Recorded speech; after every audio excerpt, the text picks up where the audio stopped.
16.000 pegawai bea cukai terancam dinonaktifkan oleh Purbaya atas izin Prabowo Subianto karena banyak skandal dan kasus-kasus yang merugikan rakyat yang melibatkan bea cukai. Jadi buat teman-teman yang belum tahu ya, Filipina zaman dulu itu terkenal dengan kebocoran bea cukainya yang sangat-sangat tinggi. Nah, sampai kemudian mereka menggunakan SGS, Société Générale de Surveillance dari Perancis. Sebelum menggunakan SGS, penghasilan bea cukai di Filipina itu cuma 1,6 triliun. Tapi setelah menggunakan SGS, penghasilan mereka dari bea cukai naik menjadi 4,1 triliun.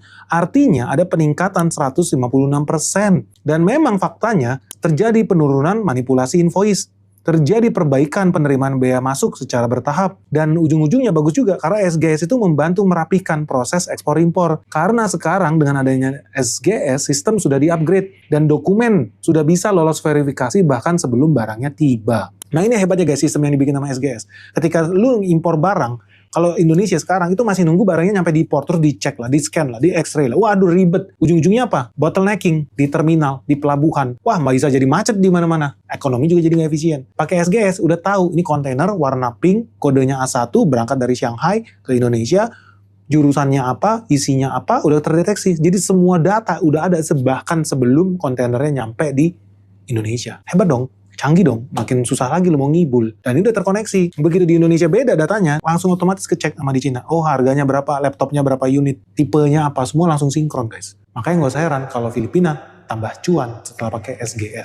Nah, SGS ini sebetulnya udah sesuai nih sama rencananya Purbaya. Sempat dia mention ya, dia ngancem lah ya, ngancemnya bea cukai lah ya, supaya mereformasi dirinya jadi lebih baik lagi. Kalau nggak, lu bakal diganti sama SGS guys. Dan gue sebetulnya dukung banget sih, dukung banget. Karena ini udah sistematis, ini udah praktek puluhan tahun guys. Nggak mudah lo ganti culture orang, budaya di sana. Menurut gue mendingan udah kita pakai jalan Filipina aja, ganti aja sama SGS atau ganti sama mesin semua sekalian. Kenapa penting? Karena kalau lu lihat ya, dari dana APBN kita, penghasilan kita dari bea cukai itu cuma 300 triliun. Kecil banget guys, kecil banget 300 triliun, nggak masuk akal. Nah, kalau kita pakai SGS, pakai teori yang sama, bisa tumbuh sampai 2,5 kali lipat, 2,5 kali lipat. Berarti kita bisa dapat penghasilan sampai 750 triliun loh. Kalau Indonesia bisa memperbaiki bea cukainya. Nah, pertanyaannya buat teman-teman nih, jadi ini udah terbukti nih, ada praktek under invoicing, penyelundupan bahkan, dan skalanya gila, bisa ribuan triliun. Ini ngeri banget. Menurut teman-teman gimana nih? Lu setuju nggak sih kalau bea cukai itu direformasi total? Atau mendingan ya kita biarin aja, kasian juga di situ, banyak bos-bos di situ, bintangnya banyak lagi, kuenya nanti hilang. Atau justru paling bener ya udah reformasi total, pakai gaya SGS seperti Filipina. Atau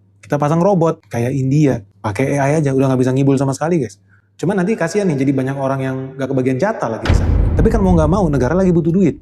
Lu lebih setuju mana guys? Lu yang dipajakin sesuai sarannya IMF, atau yang paling bener sistemnya diperbaikin supaya penghasilan negara bisa naik tanpa lu yang dipalak, tapi yang dipalak